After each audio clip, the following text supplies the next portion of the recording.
একটু আগে মোসাম্মদ নাজমুন নাহার 1 মিনিটে কিন্তু চমৎকার বলেছেন। মোসাম্মদ নাজমুন নাহার, মহিলা আসন 40, আপনার সময় 1 মিনিট। মাননীয় স্পিকার, আপনাকে ধন্যবাদ। আমি মোসাম্মদ নাজমুন নাহার, মহিলা আসন 40, প্রস্তাব করছি যে বিজ্ঞান ও প্রযুক্তি মন্ত্রণালয় সম্পর্কিত সরকারি নীতি সম্পর্কে আলোচনা উত্থাপন কল্পে হিসাবের খাত 126 বিজ্ঞান ও প্রযুক্তি মন্ত্রণালয় শিরোনামাধীন 24 নং দাবি হ্রাস করিয়া 1 টাকা করা হোক। মাননীয় স্পিকার, এই প্রস্তাবের উদ্দেশ্য মন্ত্রণালয়ের নীতিগত দুর্বলতা, পরিকল্পনা বাস্তবায়নের সীমাবদ্ধতা এবং জনগণের প্রত্যাশা পূরণের ব্যর্থতার বিষয় মন্ত্রণালয়ের অর্থ হ্রাস ও সংস্কারের প্রস্তাব। মাননীয় স্পিকার, গবেষণার জন্য বরাদ্দ ও তার কার্যকর ব্যবহার নিয়ে প্রশ্ন রয়েছে। তো অনেক গবেষণার ফল মাঠ পর্যায়ে পৌঁছায় না, শিল্প খাতে প্রয়োগ হচ্ছে না।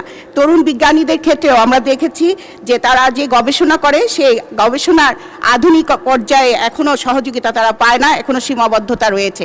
মাননীয় স্পিকার, এই বিভাগে আমরা দেখেছি যে বালিশ কাণ্ডের কারখানা আমরা দেখেছি যে। ধন্যবাদ মাননীয় সদস্য। মাননীয় মন্ত্রী, আপনি মোসাম্মদ নাজমুন নাহার এর প্রস্তাবের উপর বক্তব্য রাখতে পারেন। ধন্যবাদ মাননীয় স্পিকার।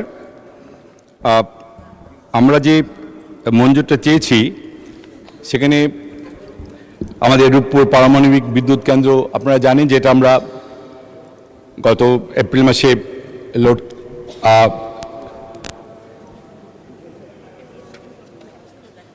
গত 28শে এপ্রিল আমরা ফুয়েল লোডিং শুরু করেছি এবং ইনশাল্লাহ এন্ড অফ অগাস্ট আমরা ন্যাশনাল গ্রিডে 300 মেগাওয়াটের মতো বিদ্যুৎ দেওয়ার আমাদের চেষ্টা চলছে।